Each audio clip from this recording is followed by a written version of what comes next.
الرحمن الرحیم۔ السلام علیکم ورحمۃ اللہ وبرکاتہ۔ بسم اللہ الرحمن الرحیم۔ اللہم صلی علی محمد وعلی آل محمد کما صلیت علی ابراہیم وعلی آل ابراہیم انک حمید مجید۔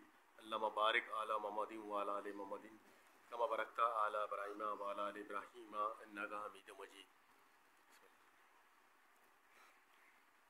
آج کا بیان ہے حضور صلی اللہ علیہ وسلم کے معجزات اور ان کی فضیلتوں کے بیان، ان کی فضیلتوں کے بارے میں۔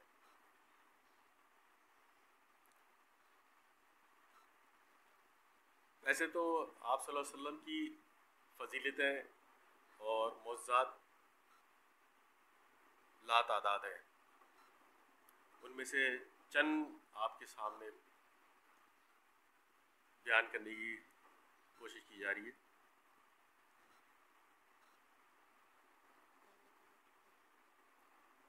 بخاری کی حدیث ہے 3576، ہم سے موسیٰ بن اسماعیل نے بیان کیا، کہا ہم سے عبدالعزیز بن مسلم نے بیان کیا، ان سے حسین نے بیان کیا، ان سے سالم بن ابی الجعد نے، ان سے حضرت جابر رضی اللہ عنہ نے بیان کیا کہ صلح حدیبیہ کے دن لوگوں کو پیاس لگی ہوئی تھی، نبی کریم صلی اللہ علیہ وسلم کے سامنے ایک چھاگل رکھا ہوا تھا، آپ صلی اللہ علیہ وسلم نے اس سے وضو کیا ہے، اتنے میں لوگ آپ کے پاس آ گئے، آپ نے فرمایا کیا بات ہے؟ لوگوں نے کہا جو پانی آپ کے سامنے ہے اس پانی کے سوا نہ تو ہمارے پاس وضو کے لیے کوئی دوسرا پانی ہے اور نہ پینے کے لیے۔ آپ صلی اللہ علیہ وسلم نے اپنا ہاتھ چھاگل میں رکھ دیا اور پانی آپ صلی اللہ علیہ وسلم کی انگلیوں کے درمیان سے چشمے کی طرح پھوٹنے لگا، سبحان اللہ، اور ہم سب لوگوں نے اس پانی کو پیا بھی اور اس سے وضو بھی کیا۔ میں نے پوچھا آپ لوگ کتنی تعداد میں تھے؟ کہا اگر ہم 1,00,000 بھی ہوتے تو پانی کافی ہوتا ہے۔ ویسے ہماری تعداد اس وقت 1500 تھی، کتنی اچھی بات ہے اس کے اندر، یعنی کہ جتنے بھی ہوتے وہ پانی آتا ہی آتا، سبحان اللہ، ماشاء اللہ۔ اگلی حدیث ہے 3577،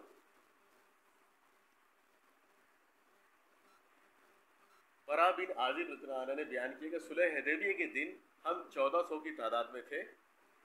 حدیبیہ ایک کنویں کا نام ہے، ہم نے اس سے اتنا پانی کھینچا کہ اس میں ایک قطرہ بھی باقی نہ رہا۔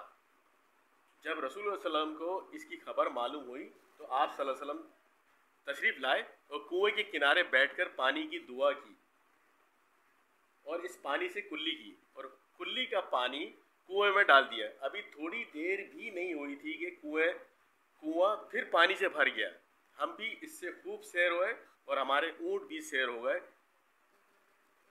پانی پی کر، سبحان اللہ۔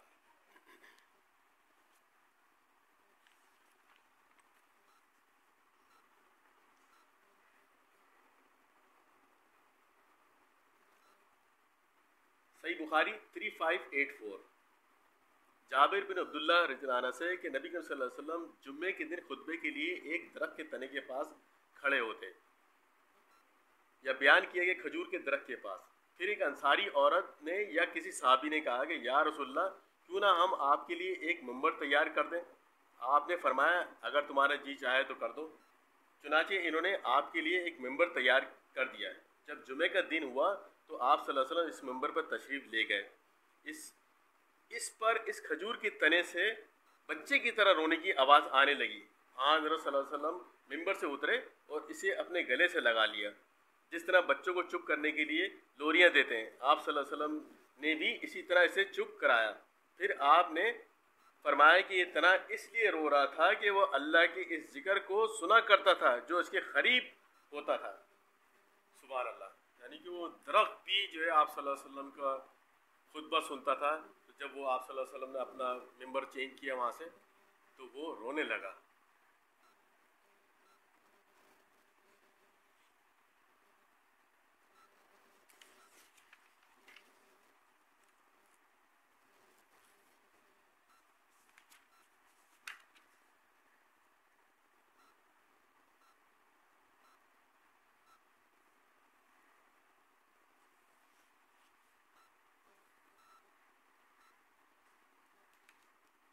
3580 صحیح بخاری کی.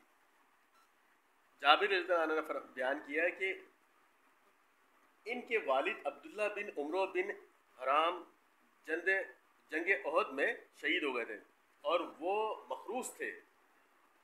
میں رسول کریم صلی اللہ علیہ وسلم کی خدمت میں حاضر ہوا, عرض کیا کہ میرے والد اپنے اوپر خرچ چھوڑ گئے, ادھر میرے پاس سوا اس پیداوار کے جو کھجوروں سے ہوگی اور کچھ نہیں ہے, اور اس کی پیداوار سے تو برسوں میں خرچ ادا نہیں ہو سکے گا. اس لیے آپ صلی اللہ علیہ وسلم میری تشریف لے چلیے تاکہ خرچ خواہ آپ کو دیکھ کر زیادہ منہ نہ پھاڑیں.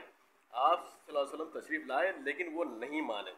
تو آپ صلی اللہ علیہ وسلم کھجور کے جو ڈھیر لگے ہوئے تھے پہلے ان میں سے ایک کے چاروں طرف چلے اور دعا کی, اسی طرح دوسرے ڈھیر کے بھی, پھر آپ اس پر بیٹھ گئے اور فرمایا کہ کھجوریں نکال کر انہیں دو. چنانچہ سارا قرض ادا ہو گیا اور جتنی کھجوریں قرض میں دی تھی اتنی ہی بچ بھی گئی. سبحان اللہ.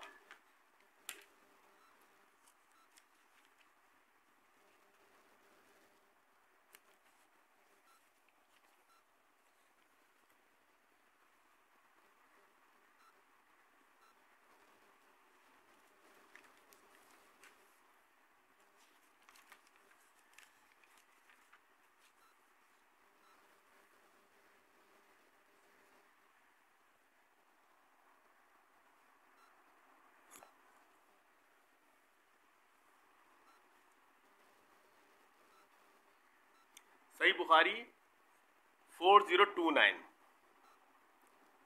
ہم سے عبید اللہ بن موسیٰ نے بیان کیا, ان سے اسرائیل نے, ان سے ابو اسحاق نے اور ان سے برا بن عازب رضی اللہ عنہ نے بیان کیا, رسول اللہ صلی اللہ علیہ وسلم نے ابو رافع یہودی کے قتل کے لیے چند انصاری صحابہ کو بھیجا اور عبداللہ بن عتیق رضی اللہ عنہ کو ان کے امیر بنایا. یہ ابو رافع حضور صلی اللہ علیہ وسلم کو ایزا دیا کرتا تھا اور آپ کے دشمنوں کی مدد کیا کرتا تھا. حجاز میں سے اس کا ایک قلعہ تھا اور وہ وہیں رہا کرتا تھا. جب اس کے قلعے کے قریب یہ پہنچے تو سورج غروب ہو چکا تھا اور لوگ اپنے مویشی لے کر اپنے گھروں کو واپس ہو چکے تھے. عبداللہ بن عتیق رضی اللہ عنہ نے اپنے ساتھیوں سے کہا کہ تم لوگ یہیں ٹھہرے رہو, میں اس قلعے پہ جا رہا ہوں اور دربان پر کوئی تدبیر کروں گا تاکہ میں اندر جانے میں کامیاب ہو جاؤں. آگے اس کی تھوڑی سی اور لمبی تفصیل ہے, اس کو تھوڑا شارٹ کر کے میں آپ کو بتا رہا ہوں کہ کس طریقے سے یہ اصل مقصد فضیلت بیان کرنا ہے کہ جب وہ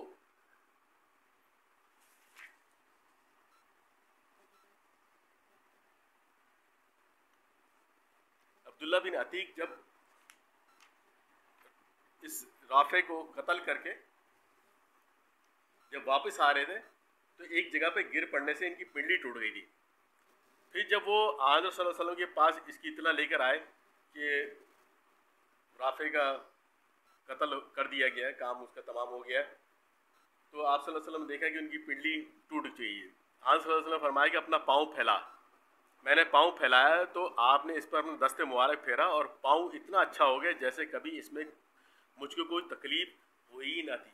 یعنی صرف ہاتھ پھیرا اور پاؤں صحیح.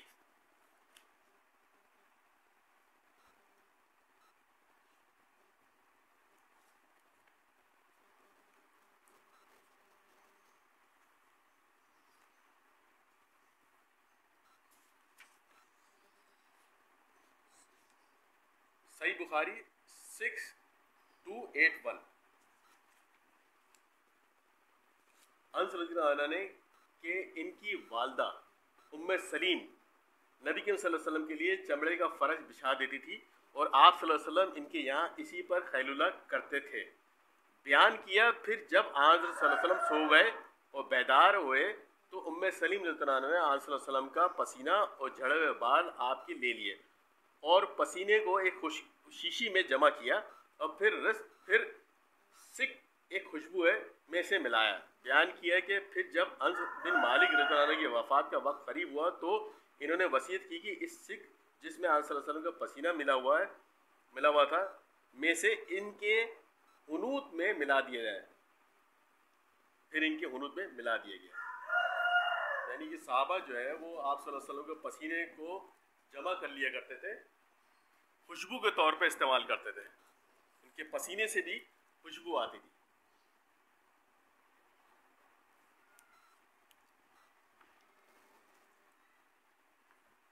صحیح بخاری کی حدیث ہے 2350.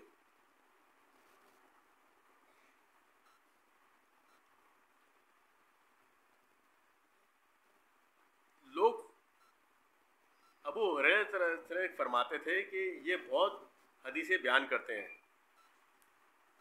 حالانکہ مجھے بھی اللہ سے ملنا ہے، میں غلط بیانی کیسے کر سکتا ہوں؟ یہ لوگ یہ بھی کہتے ہیں کہ مہاجرین و انصار آخر اس کی طرح کیوں احادیث بیان نہیں کرتے؟ بات یہ ہے کہ میرے بھائی مہاجرین بازاروں میں خرید و فروخت میں مشغول رہا کرتے تھے، اور میرے بھائی انصار کو ان کی جائیداد اور کھیت اور باغات وغیرہ مشغول رکھا کرتی تھی. صرف میں ایک مسکین آدمی تھا. پیٹ بھرنے کے بعد میں رسول اللہ صلی اللہ علیہ وسلم کی خدمت میں ہی حاضر رہا کرتا تھا. جب یہ سب حضرات غیر حاضر رہتے تھے تو میں حاضر ہوتا تھا، اس لیے جن احادیث کو یہ یاد نہیں کر سکتے تھے میں نے یاد رکھتا تھا. اور ایک دن نبی صلی اللہ علیہ وسلم فرمایا کہ تم میں سے جو شخص بھی اپنے کپڑے کو میرے اس تقریر کے ختم ہونے تک پھیلائے رکھے گا، پھر تقریر ختم ہونے پر اسے اپنے سینے سے لگا لے گا، تو وہ میری احادیث کو کبھی نہیں بولے گا. میں نے اپنی کملی کو پھیلا دیا جس کے سوا میرے بدن پر اور کوئی کپڑا نہ تھا. جب آن صلی اللہ علیہ وسلم نے اپنی تقریر فرمائی تو میں نے وہ چادر اپنے سینے سے لگا لی. اس ذات کی قسم جس نے آپ کو حق کے ساتھ نبی بنا کر مبعوث کیا، پھر آج تک میں نے آپ صلی اللہ علیہ وسلم کی اسی ارشاد کی وجہ سے آپ صلی اللہ علیہ وسلم کی کوئی حدیث نہیں بھولا. یعنی یادداشت کا یہ عالم ہے کہ جو آپ صلی اللہ علیہ وسلم کا معجزہ تھا کہ وہ سینے سے لگایا اور زندگی بھر کے لیے ہر چیز ان کا یادداشت اتنی اچھی ہو گئی.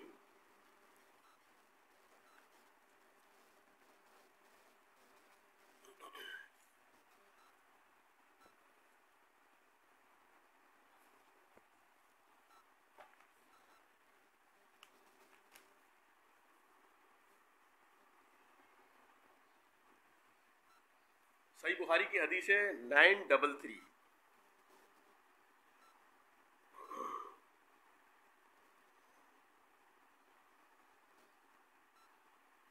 حضرت انس بن مالک رضی اللہ عنہ نے کہ ایک مرتبہ نبی کریم صلی اللہ علیہ وسلم کے زمانے میں خیط پڑا. آپ صلی اللہ علیہ وسلم خطبہ دے رہے تھے کہ ایک دیہاتی نے کہا کہ یا رسول اللہ، جانور مر گئے ہیں، اہل و عیال دانوں کو ترس گئے ہیں، آپ صلی اللہ علیہ وسلم ہمارے لیے اللہ سے دعا فرمائیں. آپ صلی اللہ علیہ وسلم نے دونوں ہاتھ اٹھائے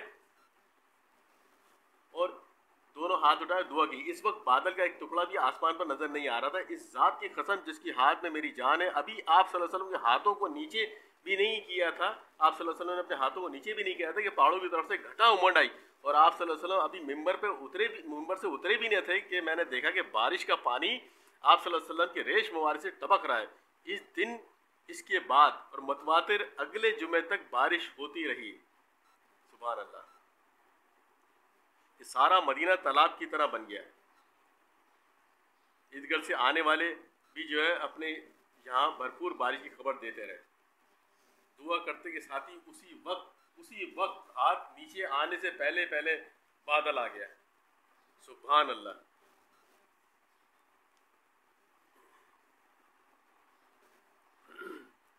صحیح بخاری کی حدیث ہے 1052. حضرت عبداللہ بن عباس رضی اللہ عنہ نے کہ نبی صلی اللہ علیہ وسلم کے زمانے میں سورج کو گرنے لگا تو آپ صلی اللہ علیہ وسلم نے نماز پڑھی، اور وہ کافی لمبی پڑی تھی. صحابہ رضی اللہ عنہ سے یہ کہ یا رسول اللہ، ہم نے دیکھا کہ نماز میں اپنی جگہ سے آپ کو کچھ آگے بڑھے اور پھر اس کے بعد پیچھے ہٹ گئے. آپ نے فرمایا کہ میں نے جنت دیکھی، اس کا ایک خوشہ توڑنا چاہا تھا، اگر اسے توڑ سکتا تھا تو تم اسے رہتی دنیا تک کھاتے، اور مجھے جہنم بھی دکھائی گئی. میں نے اس سے زیادہ بھیانک اور خوفناک منظر کبھی نہیں دیکھا. سبحان اللہ.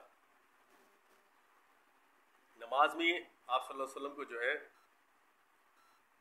جنت کا بھی دیدار کرایا گیا اور جہنم کا بھی دیدار کرایا گیا، دکھایا گیا.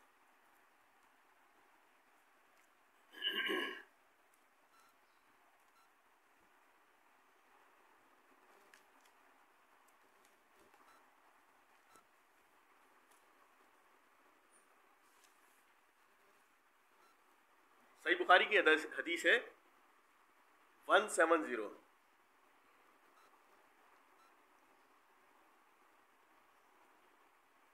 صحابہ نے فرمایا کہ ہمارے پاس رسول اللہ صلی اللہ علیہ وسلم کے کچھ بال مبارک ہیں جو ہمیں حضرت انس رضی اللہ عنہ سے یا انس رضی اللہ عنہ کے گھر والوں کی طرف سے ملے. یہ سن کے عبیدہ نے کہا کہ اگر میرے پاس ان بالوں میں سے ایک بال بھی ہو تو وہ میرے لیے ساری دنیا اور اس کی ہر چیز سے زیادہ عزیز ہے.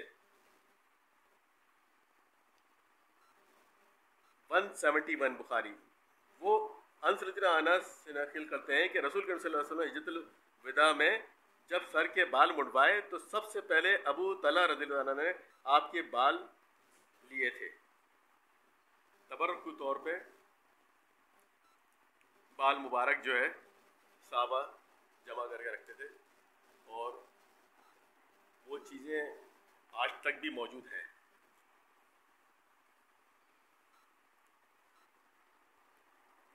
صحیح بخاری کی حدیث ہے 376.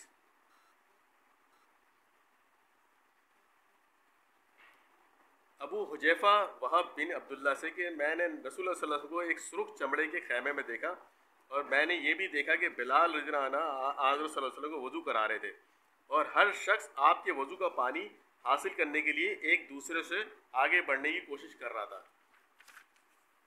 اگر کسی کو تھوڑا سا بھی پانی مل جاتا تو وہ اسے اپنے اوپر مل لیتا اور اگر کوئی پانی نہ پا سکتا تو اپنے ساتھی کی ہاتھ کی تری حاصل کرنے کی کوشش کرتا. سبحان اللہ. یعنی کہ وضو کا پانی آپ صلی اللہ علیہ وسلم کے صحابہ جو گرنے نہیں دیتے تھے اور اس کو کسی تستری میں رکھ لیتے تھے اور اس پانی کو جمع کر لیتے تھے اور اس کو پانی کو تبرک کے طور پر اپنے جسم پہ برکت کے طور پر اپنے جسم پہ ملتے تھے. پانی تک ضائع نہیں ہونے دیتے. جب پسینہ نہیں چھوڑ رہے تو پھر پانی ہے, وضو کا پانی ہے.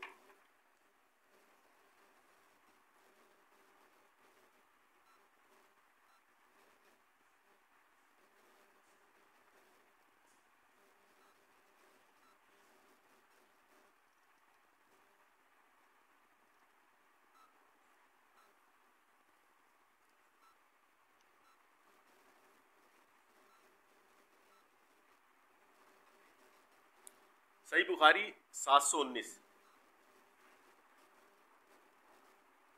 معاویہ بن عمرو نے بیان کیا, انہوں نے کہا کہ ہم سے زائدہ بن خدامہ نے بیان کیا, کہا ہم سے حمید طویل نے بیان کیا, کہا ہم سے انس بن مالک رضی اللہ عنہ نے بیان کیا. انہوں نے کہا کہ نماز کے لیے تکبیر کہی گئی تو رسول اللہ صلی اللہ علیہ وسلم نے اپنا منہ ہماری طرف کیا اور فرمایا کہ اپنی صفیں برابر کر لو اور مل کر کھڑے ہو جاؤ, میں تم کو اپنی پیٹھ کے پیچھے سے بھی دیکھتا ہوں. یعنی کہ جو ہم نارملی جو صرف سامنے سے دیکھ رہے ہوتے ہیں تو آپ صلی اللہ علیہ وسلم پیچھے سے بھی دیکھ لیتے تھے کہ پیچھے آپ کی نظریں جو ہے وہ پیچھے کا بھی دکھا دیتی تھی.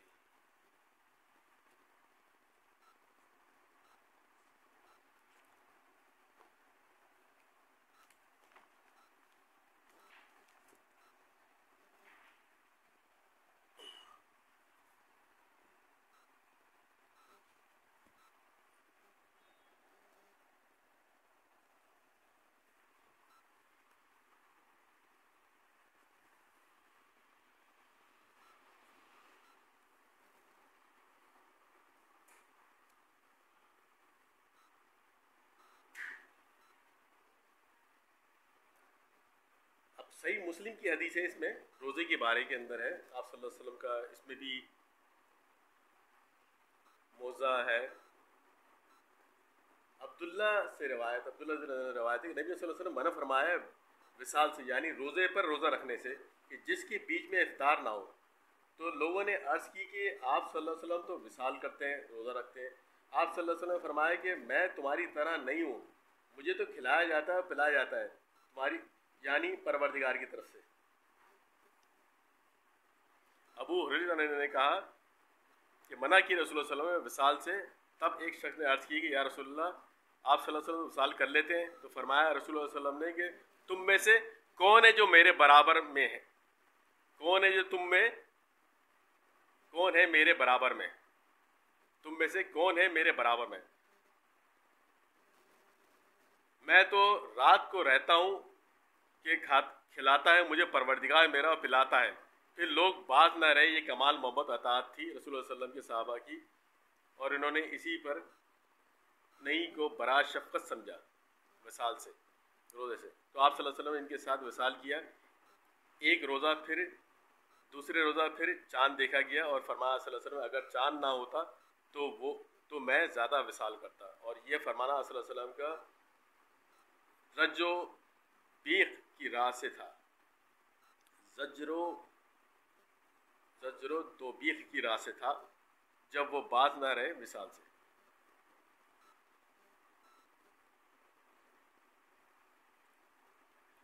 یعنی کہ آپ صلی اللہ علیہ وسلم نے ان کو منع کیا کہ جب وہ مسلسل آپ صلی اللہ علیہ وسلم کئی کئی دن کے بھی روزہ رکھ لیتے تھے، تو صحابہ نے بھی ویسے ہی رکھا، تو ان کی حالت غیر ہو گئی۔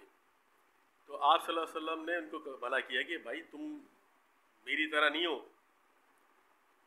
مجھے تو اللہ تعالیٰ رات کے وقت میں کھلاتا بھی ہے اور پلاتا بھی ہے۔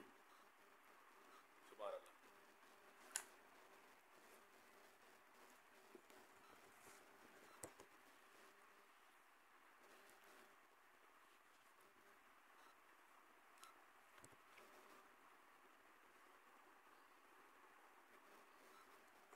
اسی طریقے سے اس کے حساب سے جو ہے موضوعات اور فضیلتوں کی بیان کے حساب سے تو بے تحاشا ہے، جتنا ابھی فی الحال مجھ سے ہو سکا تھوڑا بہت آپ کے سامنے بیان کیا میں نے، اور اللہ تعالی ہمیں بھی نیک کام کرنے کی توفیق عطا فرمائے، اور آپ صلی اللہ علیہ وسلم کی بتائے ہوئے راستوں پہ قرآن اور احادیث کے اوپر عمل کرنے کی توفیق عطا فرمائے۔ آپ صلی اللہ علیہ وسلم کی نے جیسے کیا ویسے ہمیں بھی کرنے کی توفیق عطا فرمائے۔